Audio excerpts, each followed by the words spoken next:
कलिब हारून अल रशीद।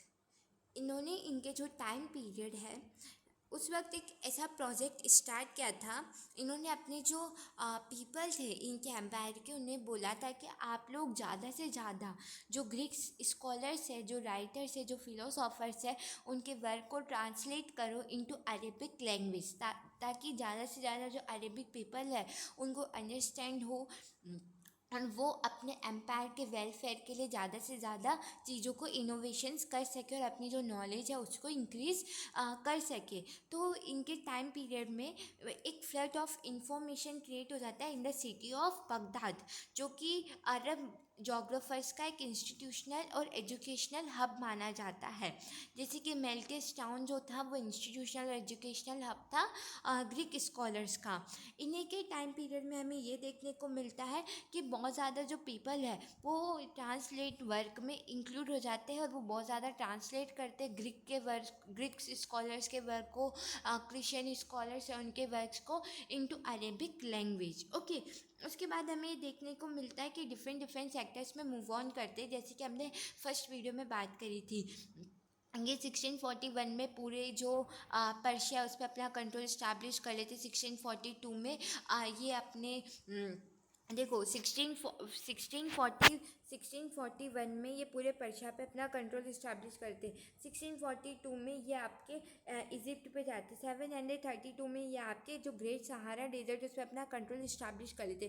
फिर ये जो सदर्न जो अफ्रीका है उसकी तरफ भी मूव ऑन करते। 9th सेंचुरी में पूरे आइबेरियन पेनिनसुला है ना, और वहाँ से आइबेरियन पेनिनसुला से जो फ्रांस है वहाँ पर मूव ऑन करते हैं। उसके बाद हमने देखा कि साउथ ईस्ट एशिया और इंडिया में भी मूव ऑन करते। तो यहाँ से डिफरेंट जब ज़्यादा से जितना ज़्यादा हम ट्रैवल करेंगे, और इनकी अप्रोच क्या थी, एम्पेरिकल ऑब्जर्वेशन फैक्ट, यानी बहुत ज़्यादा चीज़ों को ऑब्जर्व करते थे और उसे अपने जैसे उन्होंने एक्सपीरियंस करा वैसा वो अपने वर्क में लिखते थे।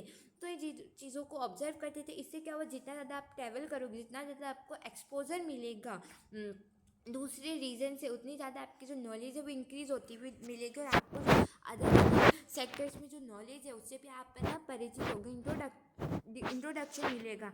वैसे ही एक एग्जांपल है कि इन्होंने डेसिमल सिस्टम जो अर्थमेटिक में था वो बगदाद लाए फ्रॉम हिंदू जिन्होंने लर्न किया था फ्रॉम दी चाइनीज़, यानी डेसिमल सिस्टम था अर्थमेटिक में, ये हिंदूज यानी आपके देखो इंडिया से लाए बगदाद, और इंडियंस ने कहाँ से सीखा, आपके चाइनीज़ से। ओके, इन्होंने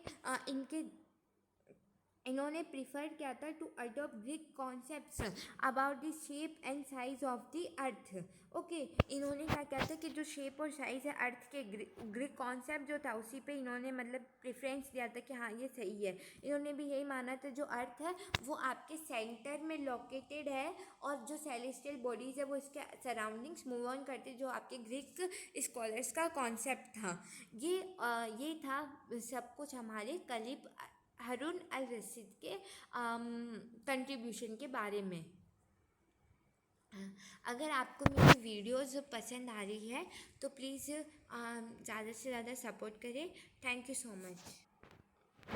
तो एक बार देख लेते कि हमने क्या क्या पढ़ा। सबसे पहले हमने देखा कि जो अरब जोग्राफर्स है वो ज़्यादा से ज़्यादा ट्रैवलर कर रहे थे। वो जो ग्रीक स्कॉलर्स है उनकी जो राइटिंग्स है उसे भी ट्रांसलेट कर रहे थे। वो इस्लाम जो रिलीजन है उसे भी स्प्रेड कर रहे थे। देखते देखते वो पूरे एशिया, अफ्रीका और यूरोप पे अपना कंट्रोल इस्टाब्लिश कर लेते हैं। इसके बाद हमने देखा जैसे मिल्टस टाउन जो ग्रीक्स की एजुकेशनल और इंस्टीट्यूशनल हब था, जहाँ पर एक फ्लड ऑफ इंफॉर्मेशन क्रिएट हो गया था, वैसे जो मेल्टस टाउन था उसी को देखते हुए जो अरब जोग्राफर्स उनका भी जो बगदाद सिटी है वहाँ पर उन्होंने ना एजुकेशनल इंस्टीट्यूशनल हब क्रिएट हो गया था। उसके बाद हमने देखा कि कोई बहुत ज़्यादा स्कॉलर्स हैं, उन्होंने भी अपने अपने सेक्टर्स में डेवलप किया।